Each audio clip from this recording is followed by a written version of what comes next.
ఓం శ్రీ మాత్రే నమః. ఇప్పుడు తెలియచేసేటువంటి అంశము న్యూమరాలజీ ప్రకారం అంటే సంఖ్యాశాస్త్రపరంగా 1వ తారీఖు, 10వ తారీఖు, 19వ తారీఖు, 28వ తారీఖు ఈ 4 అన్నమాట. ఈ 4 డేట్స్లో పుట్టినటువంటి వారికి ఓవరాల్గా ఎలా ఉంటుంది అనేది క్లుప్తంగా తెలియచేయడం జరుగుతుంది. 1వ తారీఖు అంటే సూర్య భగవానుడు, అలాగే 10 అంటే 1 + 0 అంటే నెంబర్ 1 అవుతుంది. సంఖ్యని మనం అంకెగా మార్చుకోవాలి. అలాగే 1 + 9 అంటే కూడా 10 అంటే మళ్ళీ 1 + 0 నెంబర్ 1 అంటే ఎప్పుడైనా సరే మనం సంఖ్యని అంకెగా మార్చుకోవాలి. అంకెలు మనకు ఉండేదంతా 1 to 9 ఈ లోపే అన్నమాట. సో ఈ సంఖ్యను మనం అంకెగా మార్చుకోవాలి, తప్పదు. అలాగే 28 అన్న 2 + 8 = 10, 1 + 0 1. సో వీళ్ళందరూ కూడా నెంబర్ 1కి సంబంధించినటువంటి వారు. 1వ తారీఖున జన్మిస్తే ఎలాంటి ఫలితాలు వస్తాయో అలాంటి రిజల్ట్సే వస్తాయి. వారికి ఈ 2024 సంవత్సరం ఓవరాల్గా ఎలా ఉంటుంది అనేది 2024 అంటే 8 అని చెప్పేసి తెలియచేయడం జరుగుతుంది ఇంత మునుపు. అలాగే ఇప్పుడు నెంబర్ 1 అనంటే రవి పుత్రుడే శని.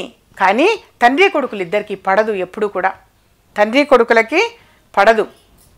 సో ఈ 1 నెంబర్లు పుట్టినటువంటి వాళ్ళకి ఓవరాల్గా ఈ 8కి అసలు సరిపడదు, సెట్ అవ్వదు, పడదు. కానీ పడాలి, మనకి అనుకూలంగా ఉండాలి అంటే ఏం చేయాలి? చక్కని పరిహారాలు అనేవి కూడా శాస్త్రం తెలియచేయడం జరిగింది. ఒక సమస్య వచ్చింది అన్నప్పుడు ఆ సమస్యను ఓవర్కమ్ చేసుకోవాలంటే మనం ఏం చేయాలి అనేది కూడా శాస్త్ర వివరణ అనేది ఉన్నది నాన్న. ఆ విధంగా ఏంటంటే 1వ తారీఖున జన్మించినటువంటి వారు అంటే 1 అనంటే టోటల్ కూడితే 1 వచ్చినటువంటి వాళ్ళు కూడా అన్నమాట. వీళ్ళకి యథార్థంగా గవర్నమెంట్ సర్వీస్ వచ్చే అవకాశం ఎక్కువగా ఉంది ప్రయత్నం చేస్తున్నటువంటి వారికి. ఎవరెవరైతే ప్రభుత్వ ఉద్యోగం కోసం ప్రయత్నం చేస్తారో వాళ్ళకైతే డెఫినెట్గా అందలం ఎక్కటం అంటారు. అంటే గవర్నమెంట్ ఉద్యోగం వచ్చే ఛాన్సెస్ ఎక్కువ ఉంటాయి. అయితే ఎక్కువ ఫోకస్ చేయాల్సి వస్తుంది. ఓవర్ కాన్ఫిడెన్స్ అనేది ఉండద్దు. కేవలం చదువు మాత్రమే మీరు కాన్సన్ట్రేట్ చేయండి. డెఫినెట్గా ప్రభుత్వ ఉద్యోగం వస్తుంది వీరికి. అలాగే వీళ్ళకి మరొకటి ఏంటయ్యానంటే వీళ్ళు ఆచరించవలసింది తప్పనిసరిగా వెంకటేశ్వర స్వామి వారిని చక్కగా ఆరాధిస్తూ ఉండాలి. అలాగే ప్రతిరోజు కూడా విష్ణు సహస్రనామావళిని చదవాలి ప్రతిరోజు. లేదా సాయంత్రం పూట ఫ్రెష్ అప్ అయినా సరే కూర్చొని చదవండి ప్రశాంతంగా. విష్ణు సహస్రనామావళి తప్పనిసరిగా చదవాలి. చదవలేకపోతే కొంతకాలం వినండి. వినగా ప్రాక్టీస్ అయిపోతుంది. మీరు చూసి చదవకుండానే నోటికి వచ్చేస్తుంది. అలా అయినా సరే తప్పనిసరిగా చేయాల్సిందే నాన్న. వీళ్ళు ఎప్పుడు కూడా గౌరవప్రదంగానే ఉంటారు, రాజకీయ రంగాల్లో రాణిస్తారు. అలాగే గొప్ప గొప్ప బిజినెస్ పీపుల్ అయ్యే ఛాన్సెస్ కూడా ఎక్కువ ఉంటుంది. బిజినెస్ మెన్ అవుతారు వీళ్ళు. అలాగే వీళ్ళు ఏంటంటే అన్ని విషయాల్లో కూడా సమర్థత అనేది ఎక్కువగా ఉంటుంది. చాలా సమర్థపరుడు వీళ్ళు. చాలా సమర్థవంతంగా ఉంటారు, గౌరవప్రదంగా ఉంటారు. అలాగే ఉన్నతమైన పదవుల్లో ఉండగలుగుతారు. కొంతమంది విని అనుకోవచ్చు ఏముంది, ఏం లేదు, నాకు అసలు నేనేం సక్సెస్ అవ్వలేదు, నాకు ఏమీ రాలేదు. కష్టే ఫలి. డెఫినెట్ మీరు కష్టపడండి, ష్యూర్గా వస్తుంది. ఏదైనా ఒక్కటే నిర్ణయించుకోండి నాన్న, నేను జీవితంలో ఇది చేయదలుచుకుని ఒక ఎయిమ్ అనేది ఉండాలి. మనం మనుషులము ఒక ఎయిమ్ పెట్టుకోవాలి, నేను ఇది అవ్వాలి అని చెప్పి మీరు స్ట్రాంగ్గా అనుకొని మీరు చేయండి. డెఫినెట్గా సక్సెస్ అవుతారు. సక్సెస్ అవ్వకపోవటం అన్నదే లేదు.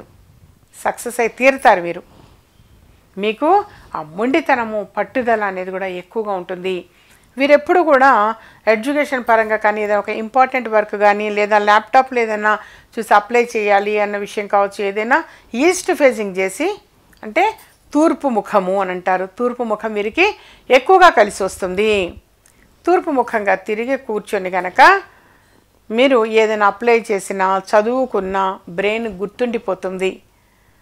అలాగే వీళ్ళకి అధిపతి విష్ణుమూర్తి.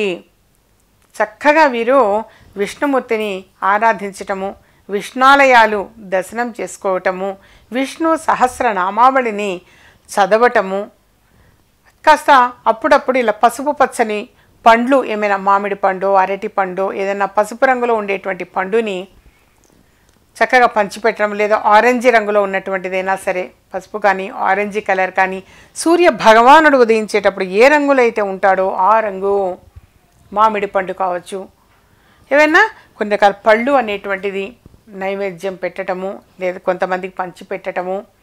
అలాగే గోధుమ పిండితో చేసినటువంటి పదార్థము ఏదైనా సరే, పూరీలు కానీ చపాతీలు కానీ అలా అవి కూడా చేసి కాస్త 10 మందికి పంచిపెట్టడము.